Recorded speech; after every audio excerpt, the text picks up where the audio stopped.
தி Shawshank redemption திரைப்படம் 1947ஆம் ஆண்டு man மாநிலத்தின் போர்ட்லாண்டில் உள்ள வங்கியாளர் ஆண்டி டியூஃப்ரேன் தனது மனைவியையும் அவரது காதலனையும் கொன்றதாக குற்றம் சாட்டப்பட்டு தொடர்ச்சியாக 2 ஆயுள் தண்டனைகளை அனுபவிக்க ஷாவ்ஷாங்க் மாநில சிறைக்கு வருகிறார்.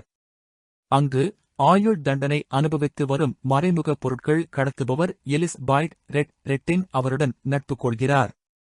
ரெட் ஆண்டிக்காக ஒரு கல் செதுக்கும் சுருக்கியும் ரீட்டா ஹெய்வொர்த்தின் பெரிய போஸ்டரையும் ஏற்பாடு செய்து தருகிறார். சிறையின் துவைக்குமிடத்தில் வேலை செய்ய நியமிக்கப்பட்ட ஆண்டி போக்ஸ் டைமண்ட் தலைமையிலான தி சிஸ்டர்ஸ் என்ற கும்பலால் அடிக்கடி பாலியல் பலாத்காரம் செய்யப்படுகிறார். 1949இல் காவலர்கள் தலைவர் பைரன் ஹாட்லி தன்னுக்கு கிடைத்த வாரிசு தொகைக்கு அதிக வரி விதிக்கப்பட்டுள்ளதை குறித்து புலம்புவதை ஆண்டி கேட்டு அந்த பணத்தை சட்டப்படி பாதுகாக்க உதவ முன்வருகிறார். பின்னர் சிஸ்டர்ஸ் கும்பல் ஆண்டியை உயிரிழப்பு நிலைக்கு அருகில் உள்ளவரை தாக்கியதால் ஹாட்லி போக்ஸை முடக்கும் அளவுக்கு காயப்படுத்துகிறார்.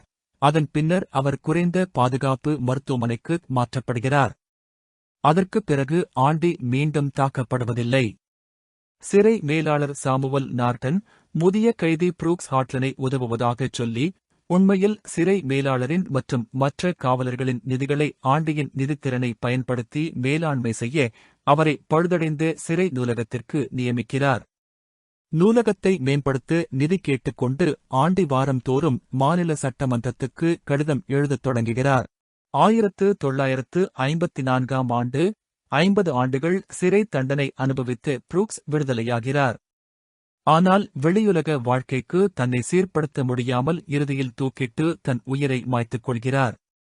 ஆண்டியின் இடைவிடாத கடிதங்களுக்கு பல ஆண்டுகள் கழித்து சட்டமன்றம் தி மேரேஜ் ஆஃப் ஃபிகாரோ எனும் இசை பதிவு உட்பட ஒரு நூலக நன்கொடையை அனுப்புகிறது.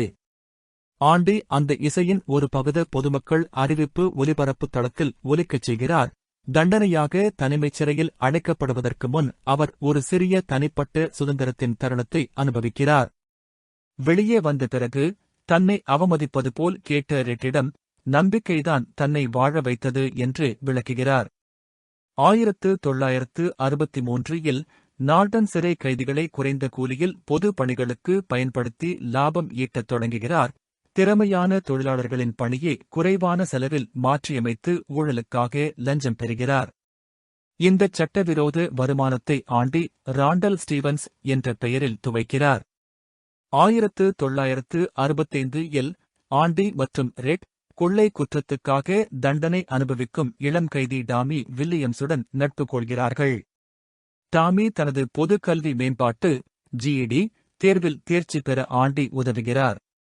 பின்னர் டாமி முன்னர் இருந்த மற்றொரு சிறையில் தன்னுடன் இருந்த கைதி ஆண்டி தண்டனை பெற்ற கொலைகளை தான் செய்ததாக ஒப்புக்கொண்டதை தெரிவிக்கிறார். ஆண்டி இதை நார்டனிடம் கூறியபோது மேலாளர் எவ்வித நடவடிக்கையும் எடுக்க மறுக்கிறார். பணத்துவைக்கலின் ரகசியத்தை காக்கப் போவதாக ஆண்டி வாக்குறுதி அளித்திருந்தாலும் நார்டன் அவரை தனிமைச் சிறையில் அடைக்கிறார் மற்றும் டாமியை தப்பிச் செல்ல முயன்றதாக காட்டி ஹாட்லியால் கொலை செய்யச் செய்கிறார். தன் திட்டத்தில் ஆண்டி தொடர மறுத்தால் நூலகத்தை அழித்து காவலர் பாதுகாப்பை நீக்கி இன்னும் கடுமையான சிறை பிரிவுக்கு மாற்றுவதாக நார்டன் மிரட்டுகிறார். சீரழிந்த நிலையில் இருக்கும் ஆண்டி 2 மாதங்கள் கழித்து தனிமைச் சிறையிலிருந்து விடுவிக்கப்படுகிறார். மெக்சிகோவின் பசிபிக் கடற்கரை அருகிலுள்ள ஜீவத்தனேஜோ என்ற நகரில் புதிய வாழ்க்கையை தொடங்க வேண்டும் என்பது தனது கனவு என்று சந்தேகத்துடன் கேட்கும் ரெட்டிடம் அவர் கூறுகிறார். தானும் விடுதலையாகிய பிறகு பஸ்டன் அருகிலுள்ள ஒரு குறிப்பிட்ட வைக்கோல் வயல்வெளிக்கு சென்று தாம் புதைத்து வைத்திருக்கும் பொதியை எடுத்து வர வேண்டும் என்று ரெட்டிடம் வாக்குறுதி கேட்கிறார். மேலும் அண்மையில் ஒரு கைதியிடம் கயிறு கேட்டது தெரிய வந்ததால் ஆண்டி தற்கொலை செய்யப் போகிறார் என ரெட் கவலைப்படுகிறார். அடுத்த நாள் காலை அணைப்பில் காவலர்கள் ஆண்டியின் செல்லை காலியாக கண்டுபிடிக்கிறார்கள். கோபமடைந்த நார்டன் செல்லின் சுவரில் தொங்கியிருந்த ராகுவெல் வெல்ச் போஸ்டருக்கு கல்லை எறிகிறார். அதன் பின்னால் 19 ஆண்டுகளாக ஆண்டி தனது கல் சுருக்கிக் கொண்டு தோண்டிய சுரங்கப்பாதை வெளிப்படுகிறது. முந்தைய இரவு அந்த சுரங்கமும் கழிவுநீர் குழாயையும் பயன்படுத்தி ஆண்டி தப்பிச் சென்றிருந்தார். அவருடன் நார்டனின் சூட், காலனி மற்றும் ஷாவ்ஷாங்கில் நடந்த ஊழலின் ஆதாரங்கள் கொண்ட கணக்கு புத்தகத்தையும் எடுத்துச் சென்றார். காவலர்கள் அவரை தேடிக் கொண்டிருக்கும் போது ஆண்டி ராண்டல் ஸ்டீவன்ஸ் என்ற பெயரில் பல வங்கிகளில் இருந்து துவைக்கப்பட்ட 37,000,000க்கும் அதிகமான பணத்தை பெற்றுச் சென்று பின்னர் அந்த கணக்கு புத்தகத்தை உள்ளூர் செய்தித்தாளுக்கு அனுப்புகிறார். மாநில காவல்துறை ஷாஷாங்கிற்கு வந்து ஹார்ட்லியை கைது செய்கிறது. கைது செய்யப்படுவதை தவிர்க்க நார்டன் தற்கொலை செய்கிறார். அடுத்த ஆண்டு 40 ஆண்டுகள் கழித்து ரெட் விடுதலையாகிறார். ஆனால் வெளியுலக வாழ்க்கைக்கு தன்னை சரிசெய்து கொள்ள முடியாமல் தவிக்கிறார்.